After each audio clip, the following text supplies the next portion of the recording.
5 वर्ष आपल्या आई वडिलांचे पैसे खर्च करून एकसारखा अभ्यास करतो, रात्रंदिवस अभ्यास करतो, त्याला माहित नसते की माझं सिलेक्शन होणार आहे या नाही होणार आहे. आणि एवढा अभ्यास करून जेव्हा तो पेपर द्यायला जातो, पेपर देतो आणि मग रिलॅक्स होऊन जेव्हा तो एखादं ओकेशन एन्जॉय करतो आणि त्यावेळेस त्याला समजतंय की पेपर लीक झालेला आहे आणि त्यावेळेस त्याचं प्रेशर काय असतं, कॅन यू अंडरस्टँड? समजू शकता तुम्ही?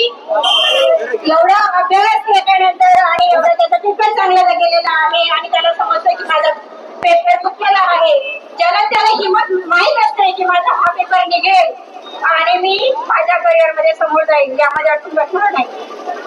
आणि पेपर फुटल्यानंतर जेव्हा त्या मुलाला समजते की पेपर लीक झालेला आहे आणि मला आता पुन्हा अभ्यास करावा लागणार, माझ्या आई वडील कुठून पैसे पाठवणार आणि मला पुन्हा तो त्याच बेंचवर बसून अभ्यास करावा लागणार आणि हे सर्व प्रेशर तो झेलत नसतो आणि त्याचा परिणाम म्हणून आपल्या भारतामध्ये 14 मुलांचा सुसाईड झालेल्या या अनेक प्रकरणामध्ये. त्याचा आकडा मला माझे मुलं सांगत आहे 21 पर्यंत पोहोचलाय म्हणजे. एवढ्या मुलांच्या, हे कोणाचे मुलं आहेत? तुमच्या सर्वांचे मुलं आहेत. या आंदोलनामध्ये सर्वांच्या आई वडिलांनी, सर्वांच्या पॅरेंट्सनी हे देखाचं कोणत्या जाती धर्माचं आंदोलन नाहीये, कोणत्या पार्टीचं आंदोलन नाहीये, ते मुलांचं आंदोलन आहे. यामध्ये तुम्ही सर्व मुलांनी, सर्व पॅरेंट्सनी यामध्ये सहभागी व्हायला पाहिजे सर्वांनी. आणि ज्या प्रकारे मोदी गव्हर्नमेंटनी आतापर्यंत 20 दिवसापासून काय करत होतं हे मोदी गव्हर्नमेंट, आणि यांनी रिएक्शन दिली आतापर्यंत, आणि आता त्यांनी काय रिएक्शन दिली की आम्ही फास्ट ट्रॅक कोर्ट वगैरे स्थापन करू आणि त्यावर काही मुद्दा काढू. तुम्ही 2024 मध्ये पण एक कायदा तयार केला होता ज्यामध्ये तुम्ही पेपर लीक फुटीबद्दल जे मुलं आहेत, जे काही गुन्हेगार आहेत, त्यांना तुम्ही पनिशमेंट केली होती 10 वर्षाची, काही जेल आणि काही मॉनिटरी पेनल्टी वगैरे. काय झालं त्याचं? पुन्हा तर तेच होत आहे ना. आणि धर्मेंद्र प्रधानचा रेजिग्नेशन हा खरं एक इश्यू नाही आहे, ती रिस्पॉन्सिबिलिटी आहे त्यांची.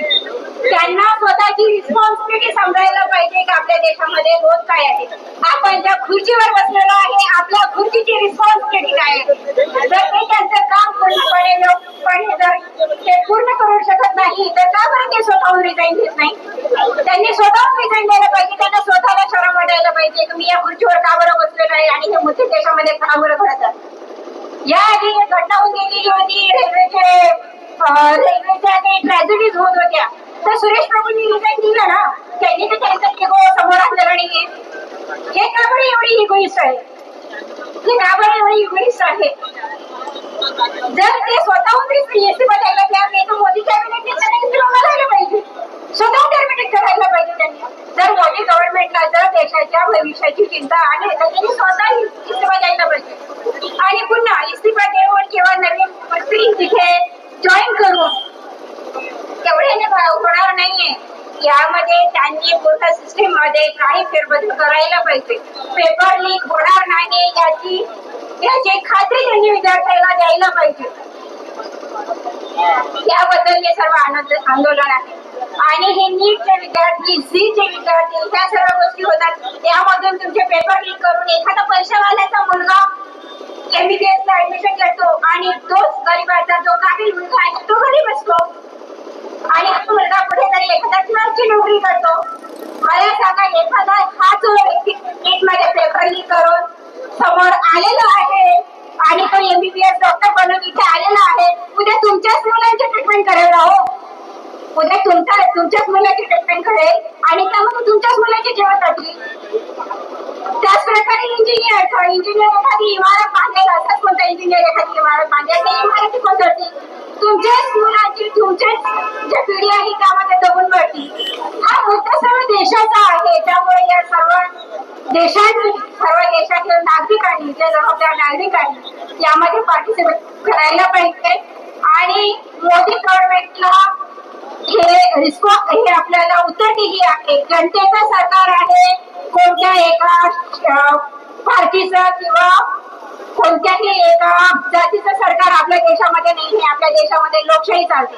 ते जनतेला उत्तर द्यायला जबाबदार आहेत आणि त्यांनी ही त्यांची जबाबदारी निभावायला पाहिजे. आणि नसेल त्यांनी रिझाईन करायला पाहिजे. हे शोधायचं आहे. त्यांनी रिझाईन करायला पाहिजे.